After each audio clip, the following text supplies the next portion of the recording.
네, 안녕하세요.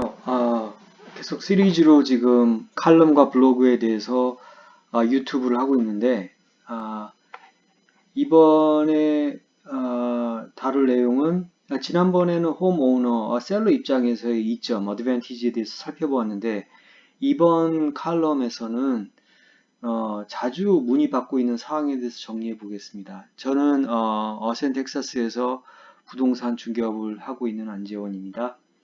영어 이름은 크리스 아니고요. 이 부분에서 블로그에도 제가 정리를 같이 했는데 제 웹사이트 chrisan c-an.berkshirehathaway-homeservice-texas-realty.com에 가시면 이 블로그에 들어가시면 잘 나와 있습니다. 액세스 하실 수 있고요. 그리고 신문에 제가 계속 컬럼 10번 이상 지금 연재를 하고 있는데 코리아저널 휴스턴닷컴에 가셔서 뉴스에서 어스틴 쪽에 보시면 부동산 칼럼에 제 기사가 있는데 이건 6월 29일자입니다. 그러면은 자, 첫 번째 홈 바이어스 모기지를 고려하는 경우에 다운페이를 어느 정도 준비해야 되느냐. 그래서 다 파이낸싱을 이제 대부분 하지만 그죠? 그 다음에 일정 부분은 다운페이를 보통 생각을 하겠죠. 여러 가지 로운의 형태에 따라서 100% 파이낸싱 할 수도 있지만 가장 스탠더드하고 권장하는 것이 이제 20% 다운 페이먼트 하는 80%는 로운을 받는 거죠. 모기지하고. 근데 그게 이제 가장 큰 준비해야 될 캐시 부분이 되겠지만 계좌에 이제 그 정도의 펀드가 있어야 되는데 그거 말고도 클로징 커스트가 많이 듭니다. 이 클로징 커스트는 모든 부대 비용인데요. 사실 미국에서의 모든 서비스는 공짜 서비스가 없지 않습니까? 그러니까 다큐먼트에 뭐 공증하는 것부터 뭐 배달, 그 다음에 뭐 프로세싱, 그죠? 애드민 모든 과정에 피가 다 이제 특히 이제 파이낸싱이 수반되는 모든 비용은 바이어가 부담해야 되는데 집값의 대략 2%에서 5%까지 되는데 굉장히 많이 들죠. 여기 보시면 에스크로우 피, 뭐 타이틀 비용, 그죠? 그, 그다음에 텍스 부분도 포함하고요. 다큐먼트 준비하는 거, 그다음에 리코딩 차지스, 그다음에 홈오너 인슈런스, 이게 제일 크죠. 뭐 한 2,500불 플러스 마이너스 정도 되는데, 그러니까 이 타이틀에 대해서 어떤 문제가 생겼을 때 이 인슈런스로 커버하는 거죠. 그죠? 타이틀 소유권에 대해서. 론 차지 이게 좀 많이 나오겠죠. 그 다음에 매달 이자 모기지로 내는데 클로징 한 이후에 바로 다음 달 내는 게 아니고 보통 그 다음 달 냅니다. 그래서 그 기간 중에 중간에 내는 이자 비용 이것도 따로 클로징 커스트에 포함이 되고요. 그 다음에 홈 오너 어소시에이션 그죠? 그 집주인 단체 그 피가 먼틀리 나가는 피 여기도 포함이 될 수 있고요. 그 다음에 부가적인 비용은 뭐 인스펙션 구매할 때 인스펙션도 하고 가치 감정 어프레이설도 하는데 이것도 다 바이어가 부담하게 됩니다. 자, 근데 이렇게 많은 비용을 그러면은 만약에 다운페이도 하고 클로징 커스트 비용도 있다 그러면 문제가 없는데 예를 들어서 다운페이도 충분하지 않고 클로징 커스트도 내가 준비할 수 없다. 이제 그런 경우에는 여러 가지 다른 방법을 써야 됩니다. 자, 두 번째, 모기지가 보통 30년 픽스드로 돼 있는데, 그죠? 그래서 내는 돈이 계속 일정한 거죠. 그죠? 근데 원금하고 이자만 내면 되는 건지, 그렇지 않습니다. 네 가지를 냅니다. 매달 내는 돈이. 가장 큰 건 물론 원금하고 이자고요. 여기 보시면 PI죠. 그죠? 원금하고 Principal Interest. 그 다음에 또 중요한 게 부동산 텍스. 그거를 1년에 한 번 내지만 그것을 이제 12로 나누어서 미리 뗍니다. 떼가지고 모아서 연말에 한꺼번에 다 내는데 그걸 이제 에스크로 회사가 그런 걸 해주는 서비스하는 에스크로 서비스 회사가 있습니다. 모기지 에스크로 서비스 회사가 있는데 거기서 한 달에 일정 부분을 걷습니다. 그 다음에 홈 오너 인슈런스.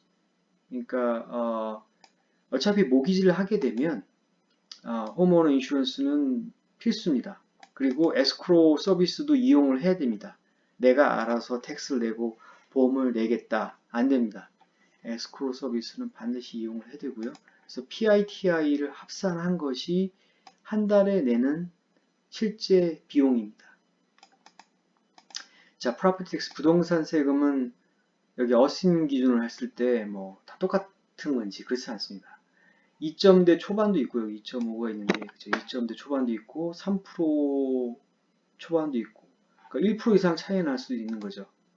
근데 그 새로 이제 지어지는 커뮤니티 어떤 그 마을이 이제 비싼 이유가 MUD Municipal Utility District라는 이런 부분 때문에 그 부동산 세율이 비싼데 그 이유는 MUD가 어떤 새로운 커뮤니티를 개발할 때 그 개발업자가 거기에 이제 상수도라든지 하수도라든지 이런 인프라스트럭처를 개발하기 위한 아무것도 없을 테니까요.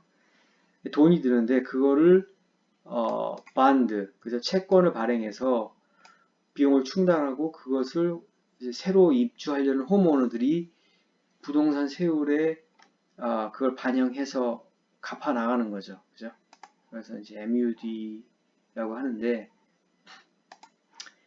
그래서 이제 그 새로 지어지는 동네 같은 경우는 좀 비싼 경우가 있습니다. 근데 이거는 이제 어신만 그런 게 아니고요. 캘리포니아도 비슷한 게 있더라고요.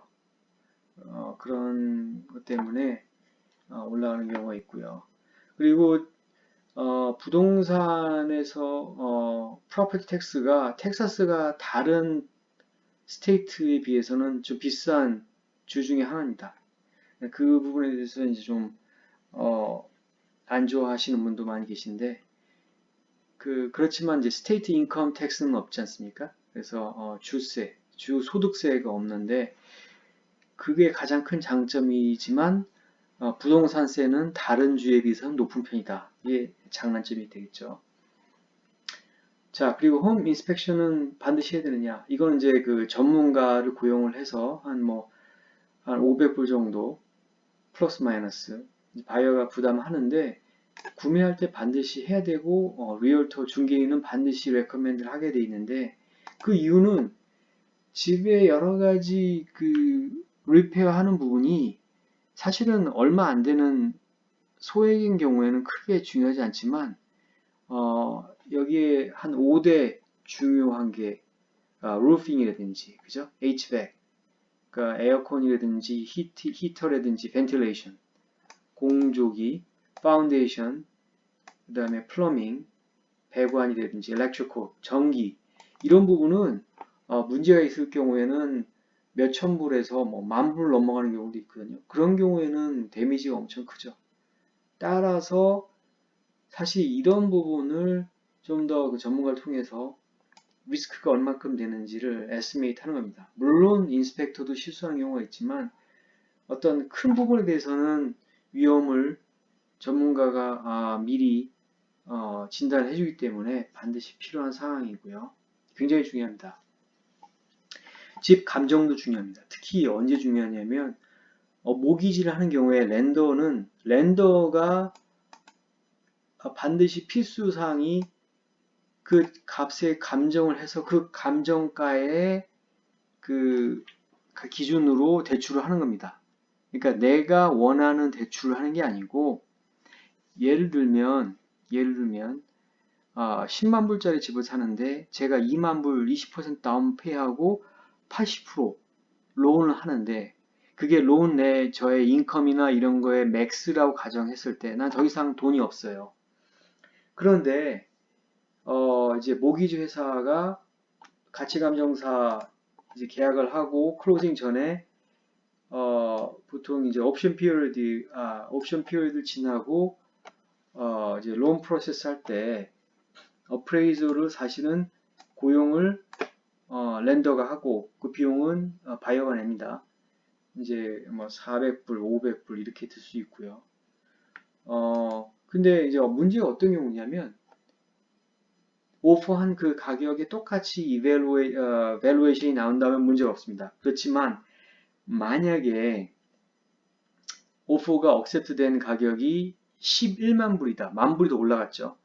그럼 그거를 내 그 바이어의 돈으로 메꾸든지 론을 더 받아야 되는데 이미 론 맥스인 경우에는 이 가치감정사가 이 집은 11만 불에 계약했지만 가치는 10만 불이다. 그러면 원래 예정된 8만 불밖에 대출이 안 되는 거예요. 그러면은 추가된 만 불. 저는 그 집을 사기 위해서 만 불을 더 오퍼를 해서 asking price보다 만 불을 올렸지만 대출회사에서는 가치 감정, appraisal value에 의해서 대출하기 때문에 결국에는 누군가 부담했는데 바이어가 부담하든지, 그죠? 아니면 론을 더 받든지. 론 회사에서 이 appraisal이 그래서 중요한 겁니다. 그래서 그러면은 바이어가 론을 못 받을 경우에 계약을 유지할 수가 없고 돈도 없고 그런 경우에는 부가계약서인 이게 어떻게 contingency, 컨디셔널 하는 거기 때문에 이 부가계약서를 처음부터 만약에 사인해서 냈다고 하면은 보증금을 날리지 않고 계약을 종료할 수 있는 방법이 있습니다. 그래서 집 감정이 엄청 중요하고요. 그 다음에 그 실제로 집을 구매할 때 프로세싱이 얼마나 걸리는지 보통 30일 기준으로 합니다. 그죠? 컨벤셔널 론 기준에서 30일을 잡는데 캐시 오퍼는 좀 더 짧아질 수 있고요. 그렇지만 론의 종류에 따라서 가버먼트 론이 좀 더 길고요.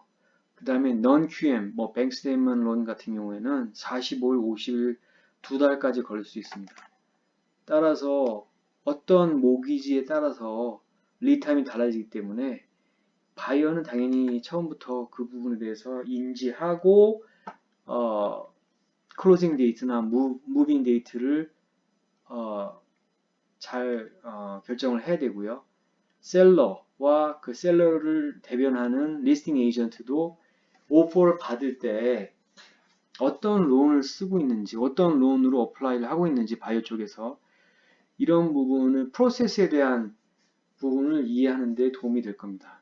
그래서 이런 부분이 굉장히 중요하다. 예, 오늘은 자주 문의받는 사항에 대해서 일단 정리를 해봤고요. 다음 주에는 더 유익한 주제를 가지고 또 말씀을 드리도록 하겠습니다. 다시 한번 말씀드리는데 코리안 저널의 컬럼 기사로 연재되고 있는 내용이고요. 제 홈페이지에는 블로그에 같은 내용이 정리가 되어 있습니다. 그러면 유튜브에서 보시고 혹시 궁금하신 부분이 있으시면 제 블로그나 아니면 홈페이지에서 직접 질문을 주셔도 좋고요. 아니면 유튜브 상에서 질문 주시면 제가 확인하는 대로 답변을 드리도록 하겠습니다. 네, 감사합니다. 그러면 다음에 또 뵙도록 하겠습니다. 감사합니다.